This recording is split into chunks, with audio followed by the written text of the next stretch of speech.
Este personagem foi-me apresentado, diria que numa conferência de física, onde se falava de um português do século XVIII que tinha sido membro da Royal Society e tinha trabalhos de índole instrumental que tinha apresentado à Royal Society e a outros sítios.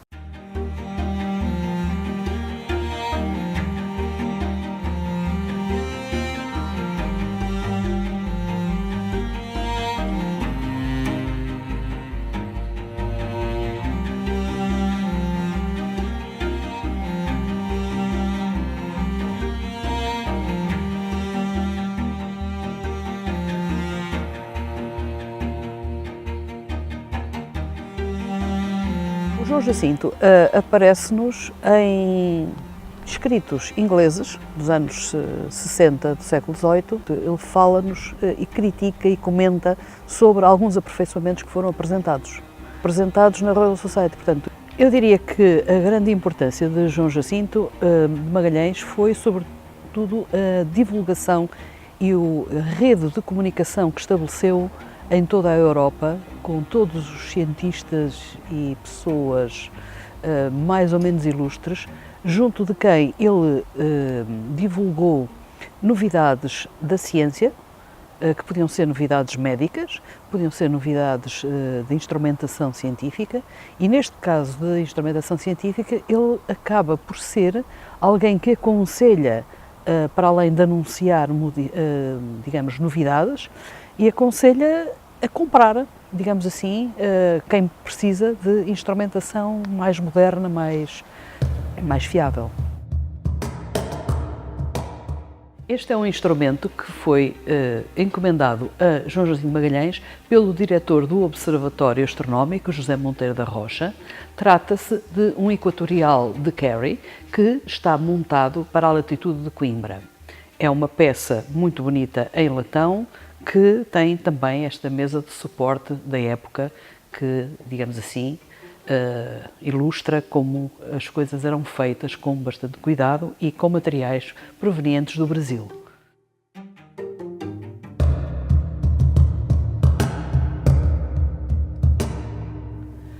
Este relógio apresenta modificações propostas por Magalhães e daí ele ter assinado no mostrador com o seu nome e em latim, expressando que tem modificações propostas por ele. Um dos problemas existentes era a deformação térmica sofrida pelos relógios que tinham um pêndulo de metal e que atrasavam e não mantinham as horas, digamos, no intervalo de tempo devido. A proposta de Magalhães é a utilização de uma barra de pinho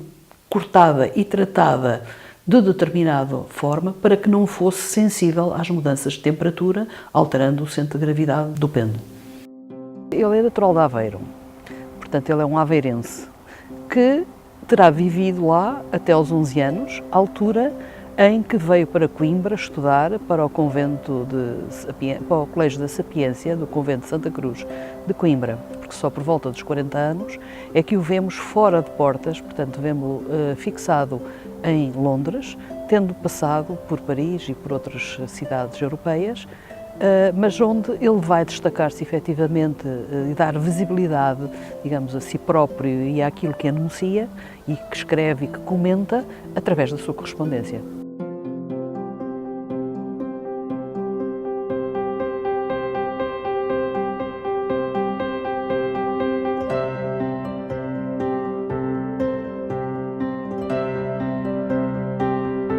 A importância dos instrumentos de medição prende-se com a necessidade de fazer observações tão rigorosas quanto possível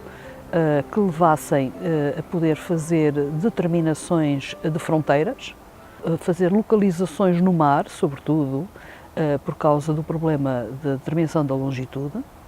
E, portanto, de alguma maneira, estes instrumentos acabam por estar ligados, são instrumentos normalmente designados por instrumentos matemáticos, que têm que ter uma função de precisão, sobretudo. Simultaneamente, é um período onde nós vemos o desenvolvimento dos instrumentos para a física experimental, porque essa passou também a ser, digamos, um motivo de interesse da sociedade e também das próprias instituições. Vejamos Coimbra, que cria uma faculdade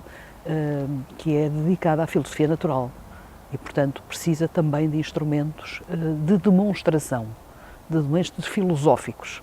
Portanto, todo este interesse, por um lado pelas medições mais precisas, pelo fazer mapas, por fazer mapas do céu e da terra, digamos, determinaram que houvesse uma conjugação de esforços e de interesses que realmente motivassem a haver construção de instrumentos científicos e, dentro desses, os ingleses acabaram por ser os mais importantes no final do século.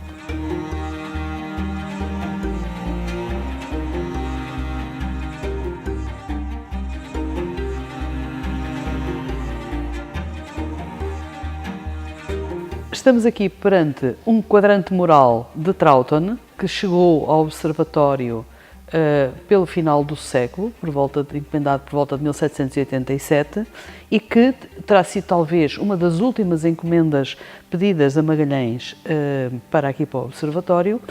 e que traduz já, digamos assim, algumas modernidades relativamente à ultrapassagem da deformação térmica que estes instrumentos, por serem muito grandes, poderiam sofrer.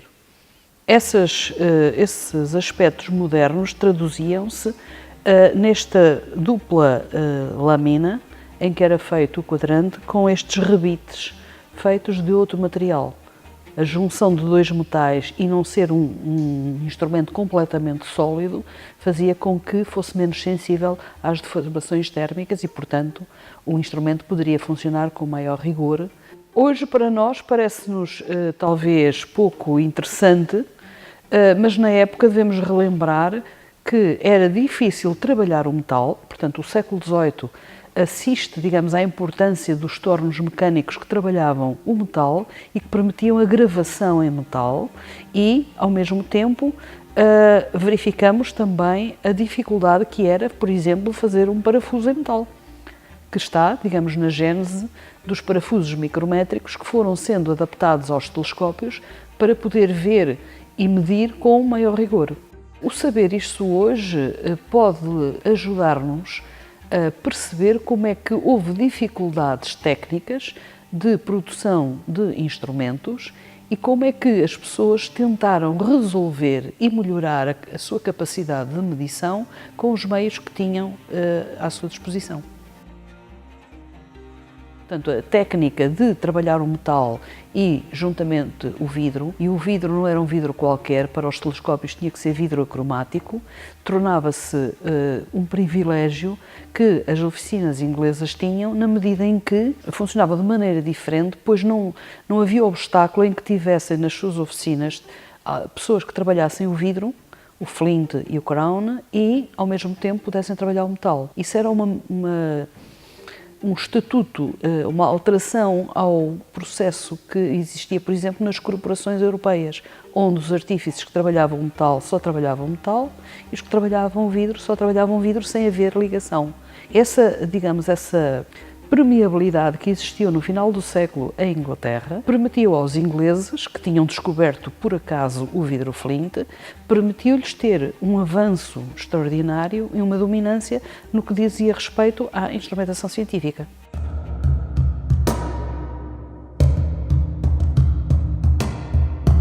Muitos dos instrumentos que vieram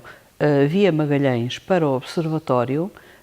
têm a assinatura de grandes instrumentalistas ingleses. Neste caso, temos um instrumento de passagens de Dollond, das oficinas de Dollond, e que, digamos, que veio a partir de uma encomenda feita também por Monteiro da Rocha, por volta de 1781. E aí Magalhães apresenta, digamos assim, uma espécie de cartão de visita aos instrumentalistas e aos instrumentos que estão a ser feitos. Ele conhece-os, estuda-os, não é simplesmente um vendedor de instrumentos, ele conhece, sabe aconselhar, sabe propor modificações e isso, digamos assim, acaba por ser precioso na altura, tanto mais que ele fala várias línguas. Temos aqui um tripé de montagem paralática que está incompleto por não ter o telescópio, mas que tem a particularidade de estar assinado por João Jacinto Magalhães. Podemos ver neste outro exemplar o que deveria ser o correspondente a este tripé que vimos agora, digamos com um telescópio da oficina de Watkins e que corresponde também ao mesmo período em que estamos a falar. Dos instrumentos que existem com alguma ligação direta a modificações feitas por Magalhães, encontramos no Gabinete de Física a máquina de Atude e um barómetro de viagem.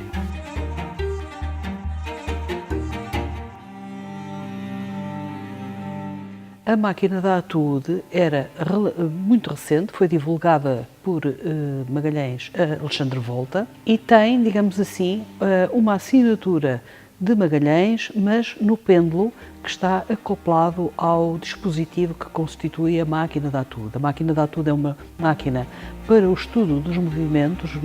uniformemente acelerado e tratava-se de um instrumento que validava junto do público a verdade da seção de Newton relativamente ao estudo dos movimentos. Nós não conhecemos um retrato de Magalhães, conhecemos alguma descrição física e isso parece dever-se a um certo, enfim, mal-estar que estabeleceu com o pintor que habitualmente fazia os retratos para a Royal Society. Mas essa é, digamos, uma das